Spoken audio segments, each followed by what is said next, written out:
विद्यार्थियों, आज अपन अध्ययन करते हैं एक नए प्रश्न की जो इस अध्याय में निबंधात्मक प्रश्न के रूप में आता है, मौर्यकालीन प्रशासनिक व्यवस्था।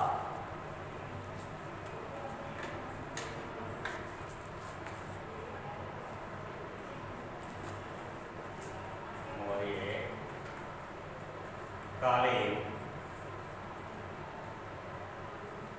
प्रशासनिक व्यवस्था। विद्यार्थियों, मौर्यकालीन प्रशासनिक व्यवस्था की जब हम बात करते हैं तो बताएंगे कि शासन की समस्त शक्तियां राजा में केंद्रित हुआ करती थी। राजा में केंद्रित हुआ करती थी, अर्थात मौर्यकालीन प्रशासनिक व्यवस्था एक केंद्रीकृत प्रशासनिक व्यवस्था थी।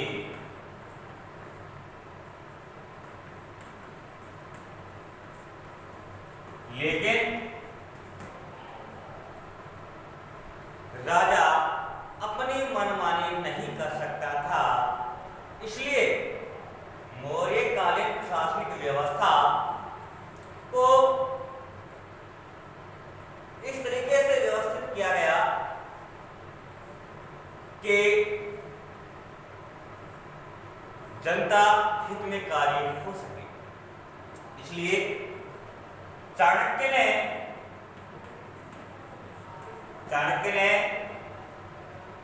शासन व्यवस्था के 7 अंग स्थापित किए। 7 अंग स्थापित किए, जिसे साप्तांग सिद्धांत के नाम से जाना जाता है। साप्तांग सिद्धांत का प्रतिपादन किया चाणक्य ने।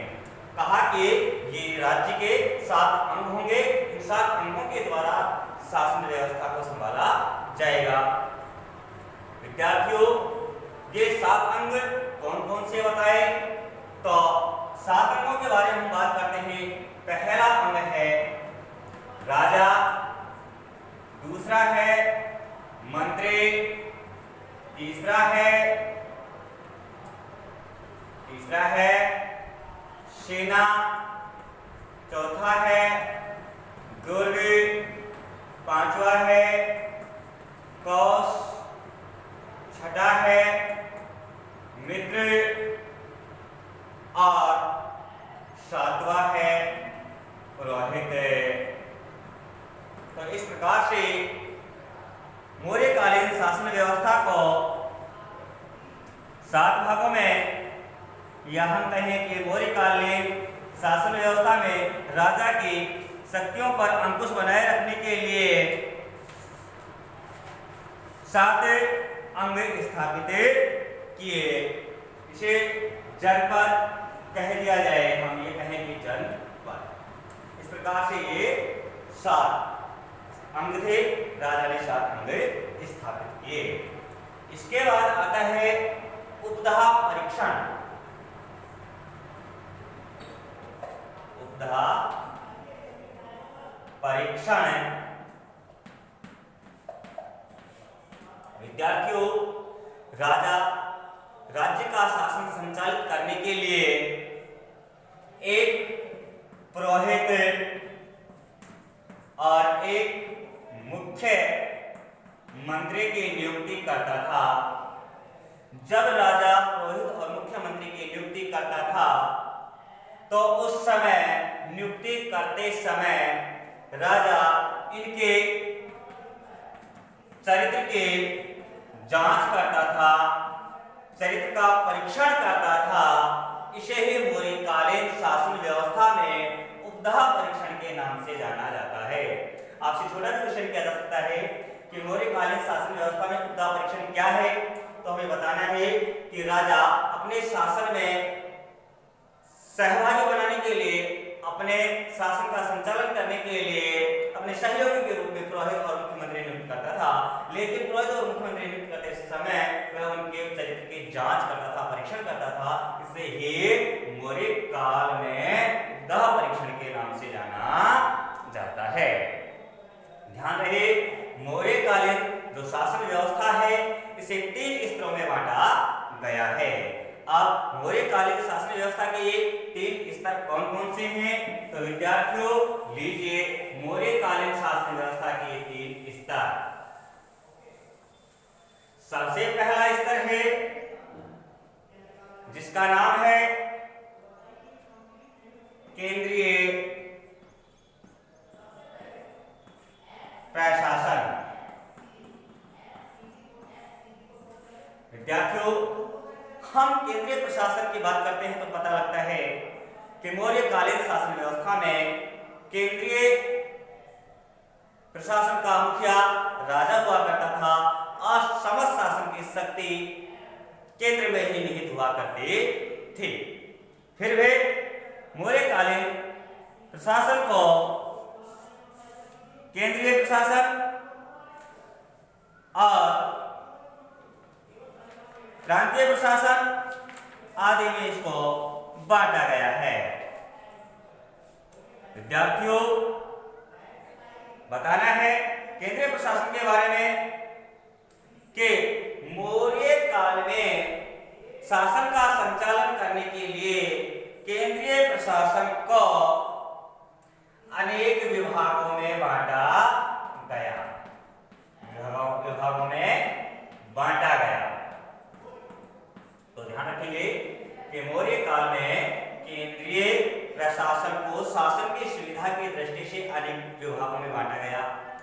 प्रमुख विभाग 18 थे, अर्थात कुल 18 विभागों में बांटा गया। मौर्य काल में इन विभागों को तीर्थ कहा जाता था। क्या कहा जाता था? तीर्थ। तो बताना है कि मौर्यकालीन शासन व्यवस्था में केंद्रीय प्रशासन को विभिन्न भागों में बांटा गया, विभिन्न विभागों में बांटा गया। इन विभागों की कुल संख्या 18 थे। इन विभागों को मौर्यकालीन शासन व्यवस्था में तीर्थ कहा जाता था। तीर्थ का जो अध्यक्ष हुआ करता था उसे महामात्र कहते थे। तीर्थ इसका जो अध्यक्ष होगा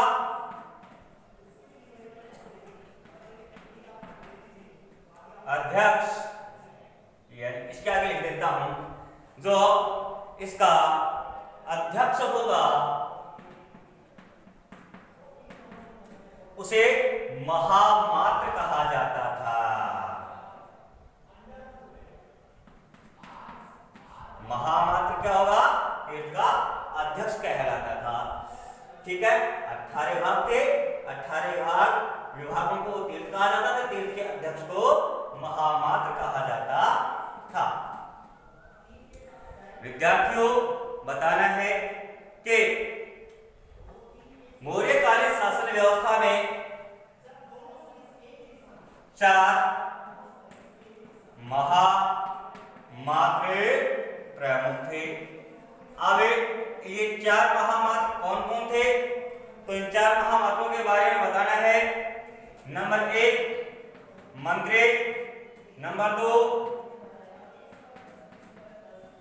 पुरोहित, नंबर 3 युवराज और नंबर 4 सेनापति।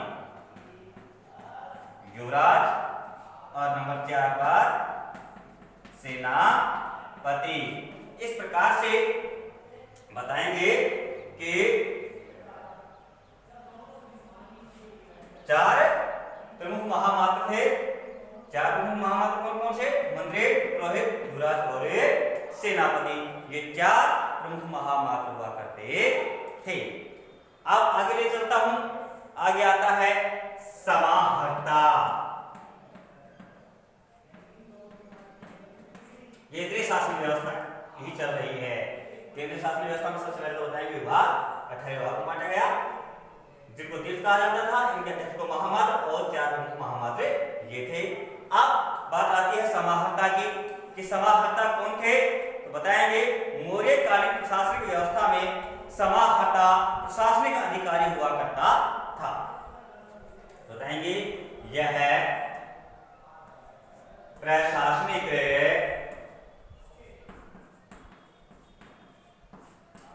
अधिकारी हुआ करता था समाहर्ता। इसे समाहर्ता के प्रमुख कार्य क्या थे? समाहर्ता समाहर्ता कौन कौन से कार्य करता था? तो बताना है कि इसका सबसे पहला कार्य था आय व्यय का लेखा जोखा रखना अर्थात वार्षिक बजट तैयार करना। नंबर 2, समाहर्ता का दूसरा कार्य था राजस्व एकत्रित करना। राजस्व एकत्रित करना। इसका समाहर्ता का तीसरा कार्य था भाई आय व्यय का लेखा जोखा है। इसी के साथ पर यहां बजट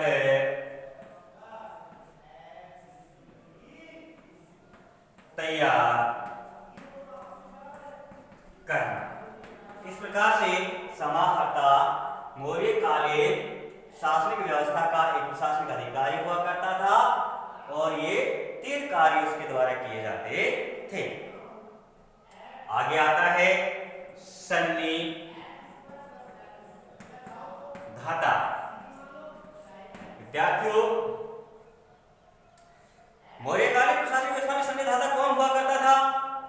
तो बताएंगे यह भी केंद्रीय प्रशासन में एक अधिकारी हुआ करता था। तो बताएंगे यह भी केंद्रीय प्रशासन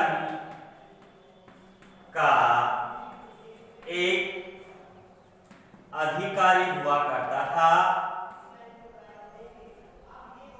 अधिकारी हुआ करता था जिसके प्रमुख कार्य इस प्रकार थे। तो सन्निधाता कौन कौन से कार्य किया करता था? तो हमें बताना होगा कि सन्निधाता के द्वारा मुख्यतः 2 कार्य किए जाते थे। एक तो नंबर 1, साम्राज्य के विभिन्न भागों में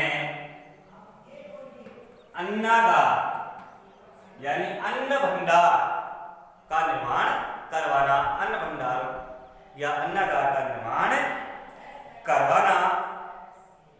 साथ ही दूसरा कार्य था साम्राज्य के विभिन्न भागों में कोषागार बनवाना।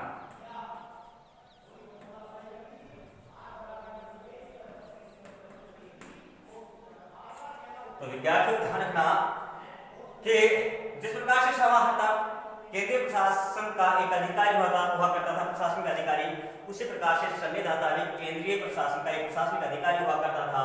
इसके 2 कार्य थे, साम्राज्य के विभिन्न भागों में अन्नागार का निर्माण करवाना और साम्राज्य के विभिन्न भागों में कोषागार का निर्माण करवाना। इस प्रकार से ये केंद्रीय प्रशासनिक व्यवस्था समाप्त होती है। इसके बाद आती है प्रांतीय प्रशासनिक व्यवस्था या प्रांतीय प्रशासन। तो ये 3 चीजें मुख्यतः है केंद्रीय प्रशासन में हमें ध्यान रखनी है। दीजिए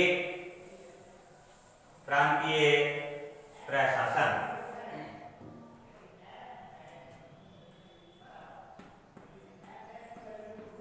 प्रांतीय प्रशासन।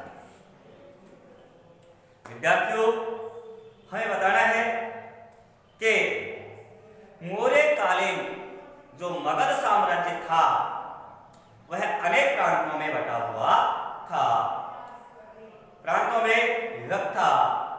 इन प्रांतों का शासन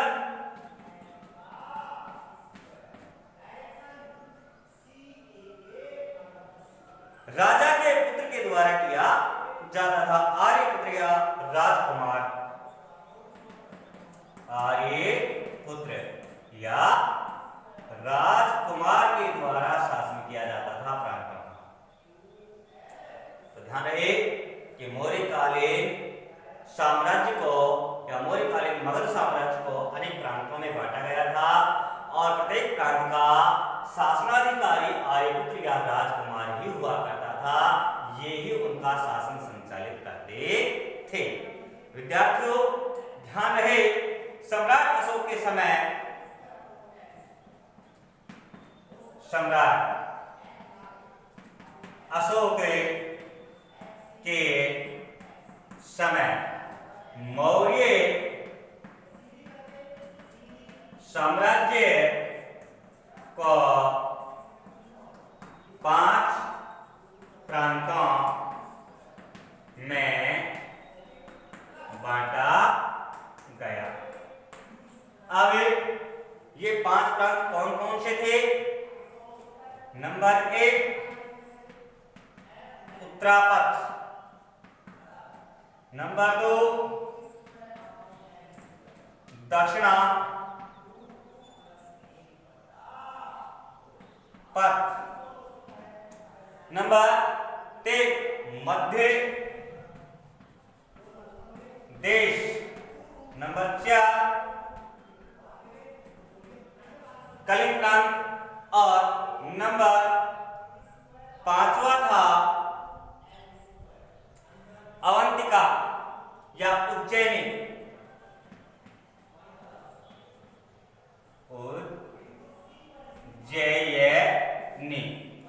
ये सम्राट अशोक के समय मौर्य साम्राज्य 5 प्रांतों में बटा हुआ था।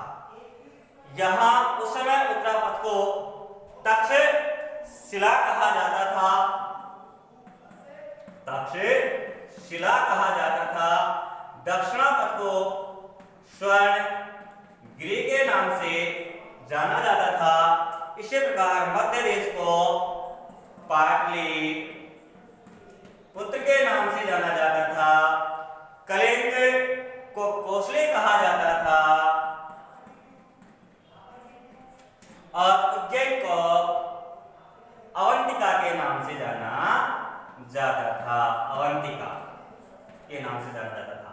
इस प्रकार से सम्राट अशोक ने अपने मगध साम्राज्य को 5 प्रांतों में विभाजित किया था।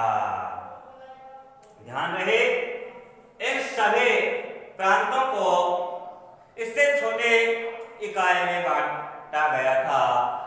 सभी प्रांत विषयों में विभक्त थे। विषय ये छोटी इकाई है, प्रांत से छोटी इकाई क्या थी? विषय। तो सभी प्रांतों को विषयों में विभक्त किया गया था, जो आज के जिलों के समान हैं। विषयों में बांटा गया था। वर्तमान में ये जिले की भांति हैं। वर्तमान जिलों की भांति में विषय, तो प्रत्येक प्रांत को विषयों में बांटा गया था, जैसे आज प्रत्येक राज्य को जिलों में बांटा गया है। ध्यान रखिए, विषय का जो मुखिया हुआ करता था, मुखिया, इसे विषयपति कहा जाता था। विषयपति के नाम से जाना जाता था।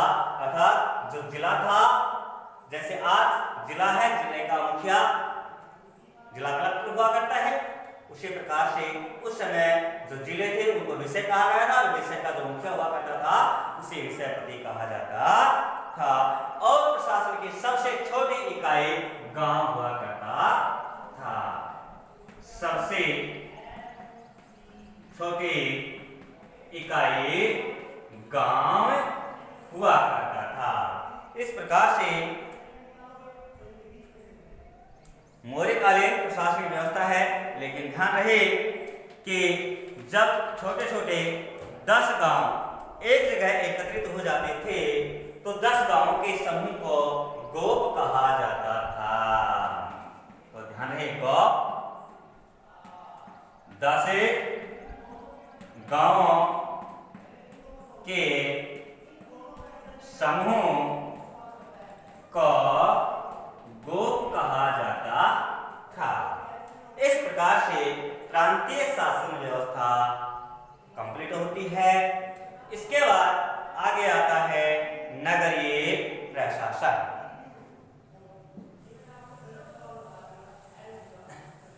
नगरीय प्रशासन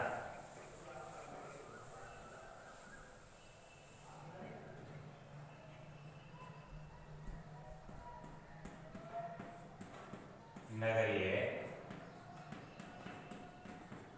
प्रशासन। विद्यार्थियों, मैंने आरंभ में कहा था कि मौर्यकालीन प्रशासन को 3 स्तरों में बांटा गया है: केंद्रीय प्रशासन, प्रांतीय प्रशासन और नगरीय प्रशासन। हमें बताना होगा कि कौटिल्य ने बताया है कि नगर का शासन संचालित करने के लिए एक अलग से प्रशासनिक व्यवस्था स्थापित करनी होगी, और बताया कि कौटिल्य के अनुसार, या हम कहें चाणक्य के अनुसार,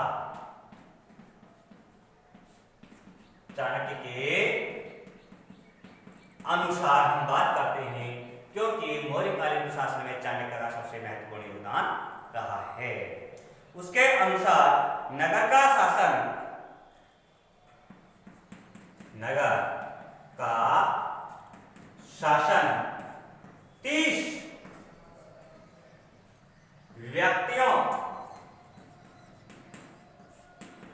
के एक मंडल द्वारा किया जाता है। तो चाणक्य ने कहा है कि नगर का जो शासन था वह 30 व्यक्तियों के एक मंडल द्वारा किया जाता था। यह मंडल 5 भागों में बटा हुआ था। 5 व्यक्तियों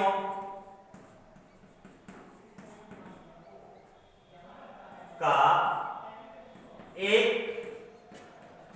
समूह बनाकर 6 समितियां बना दी गई थी। तो बताएंगे कि नगर का शासन 30 व्यक्तियों के एक मंडल द्वारा किया जाता था। प्रत्येक यहां पर 5 व्यक्तियों का एक समूह बनाया गया। इस प्रकार से कुल कितने समूह बने? 6, जिनको समितियां कहा गया। जिनको समितियां कहा गया, और ये 6 समितियां थी। तो प्रत्येक समिति में 5 व्यक्ति शामिल थे। विद्यार्थियों, अब हमें बताना है कि मौर्यकालीन शासन व्यवस्था में ये 6 समितियां कौन कौन से थे? तो बताएंगे। नंबर 1 पहली समिति थी जिसका नाम था उद्योग एवं शिल्प समिति। उद्योग एवं शिल्प समिति। नंबर 2 दूसरे समिति का नाम था विदेश समिति। विदेश समिति। नंबर 3 तीसरे समिति थी व्यापार वाणिज्य समिति।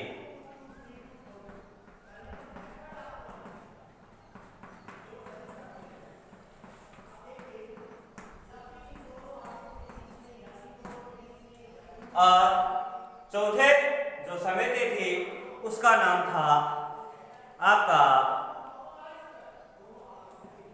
जन्म मरण लेखा समिति। 5वीं समिति थी क्रय विक्रय समिति। क्रय विक्रय समिति। और मौर्यकालीन नगरीय प्रशासन के लिए जो छठे समिति बनाई गई थी, उस समिति का नाम था कर समिति। इस प्रकार से मौर्यकालीन नगरीय प्रशासन को संचालित करने के लिए 30 व्यक्तियों का मंडल समूह बनाया गया, जिसको 6 समितियों में बांटा गया। प्रत्येक समिति में 5 सदस्य हुआ करते थे। ये 6 समितियां इस प्रकार से हैं। विद्यार्थियों, आज का हमारा यह टॉपिक पूर्ण होता है, मौर्यकालीन प्रशासनिक व्यवस्था। आगे कल हम अध्ययन करेंगे सम्राट अशोक के बारे में कि सम्राट अशोक का जीवन कैसा था और किस प्रकार से उसने अपने जीवन को आगे बढ़ाया, जनता की सेवा किस प्रकार से की। आज यही था।